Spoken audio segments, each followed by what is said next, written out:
guys, so nabudol na naman ako ni Shopee and meron na naman akong nabili. Nako. So this time mag-assemble tayo ng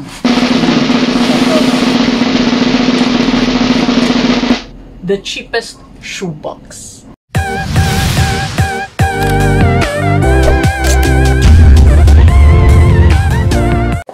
So ang tanong ngayon guys, kung paano siya i-assemble. Nako. Pero binili ko guys yung product na to kasi yung mga shoes ko dito sa shoe rack, parang ang dami ng alikabok. So dapat nakalagay siya sa box. So dahil mura lang siya, naparami tuloy yung bili ko. What? Marami tuloy akong i-assemble ngayon. So yan guys, mag-a-assemble na tayo. So dalawa lang naman yung parts niya. Etong isa, pwedeng i-flip to pag open ng box. Ayan. Tapos, ito yung isa, parang siyang plastic na paper na hindi ko alam kung ano, pero parang paper siya dito sa loob. Tapos, dito naman sa labas, parang plastic. So, first, ganyan. Gagawin natin siyang box, guys. Fold lang natin siya. Ito din. So, gagawin natin siyang box. And fold. Parang ganyan, guys. Tapos, dito sa kabila, meron parang mga squares. Diyan. Squares. Tanggalin natin itong mga squares. Poke lang natin. Ay.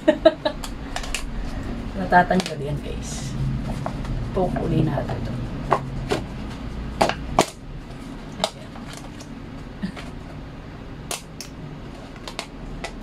Dito din, guys. Sa kabila. Ayan.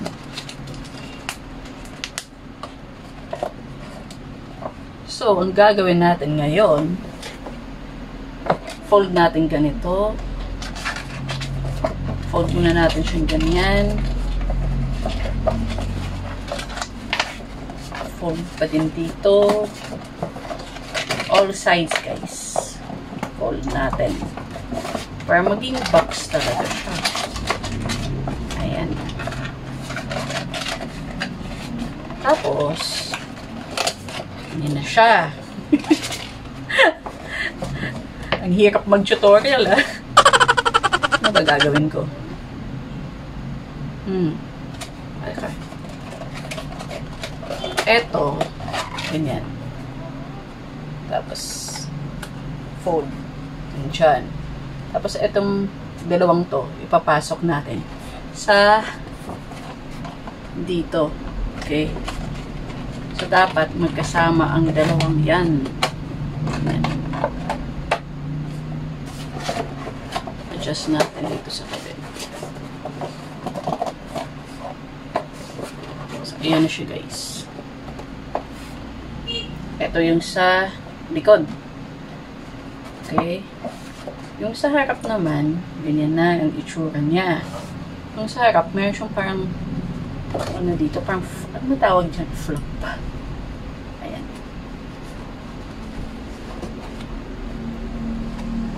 Fold din natin dito. And, attach natin ito. Makikita nyo guys, meron siyang parang space dito. So, dyan natin ipapasok yung paper. Okay. Ganyan lang guys. Naglagay natin sa spaces in between.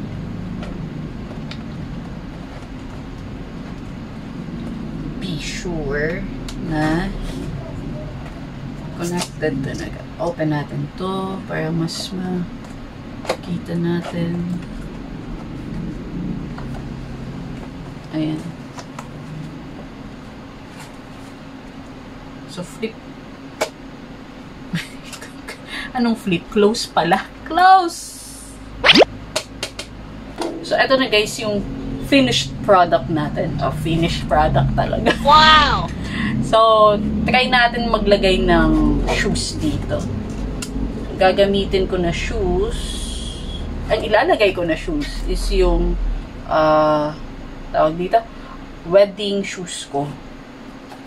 So, eto siya. Ayan. Tingnan natin kung kasya ba yung heels. Ay, hindi siya kasya. So, ganyan na lang.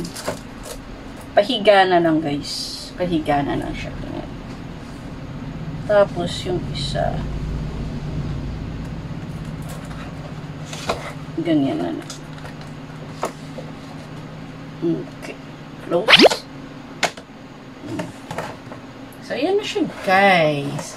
So, dahil marami yung binili ko, mag-assemble pa tayo. So, mag-assemble tayo, guys, ng 2 more para tingnan natin mamaya kung paano ba i-connect yung dalawang boxes. Yung gagawin natin, fold.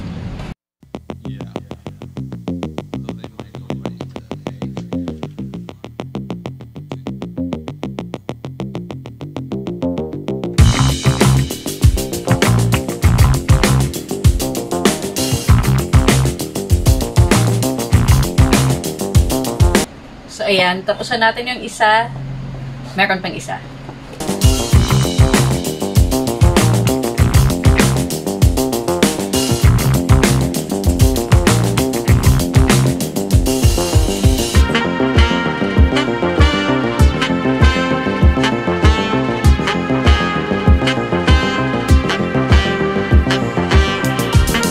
A few minutes later. So, this time, guys, i-attach na natin tong dalawang boxes. Connect. So, merong, ano dito, guys, parang butas dito. Ewan ko kung nakikita nyo. Parang may dalawang butas dito. So, eto, ilalagay natin tong dalawang, i-connect natin tong, ayan, dito sa butas. So, parang isa-slide lang natin siya. Alright.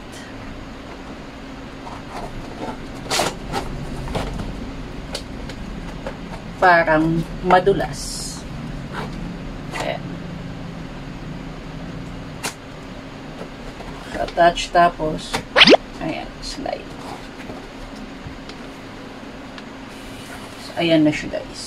Yung dalawang box. Dito sa front, attach na siya, connected na. So, para mas lalong hindi siya gumalaw, kasi dito, parang gumaganyan.